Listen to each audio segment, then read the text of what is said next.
सब दोस्तों से गुजारिश है कि बराए मेहरबानी तशरीफ रखें ताकि महफिल को आगे बढ़ाया जा सके। दोस्तों 6 घंटे का सफर करके हजरत साहब तशरीफ लाए हैं, तो इतना तो हमें माननी चाहिए, बराए मेहरबानी तशरीफ रखें। और जैसे मैंने सब दोस्तों से पहले अर्ज की थी कि यार आज तो लाइव आपके सामने बैठे हैं, तो यूट्यूब से वीडियोस मिल जाती हैं, बराए मेहरबानी मोबाइल का कम इस्तेमाल करें।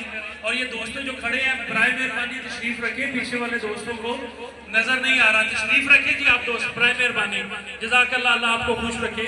आप लोग तशरीफ रखें ताकि पीछे वाले दोस्त भाई साहब जो है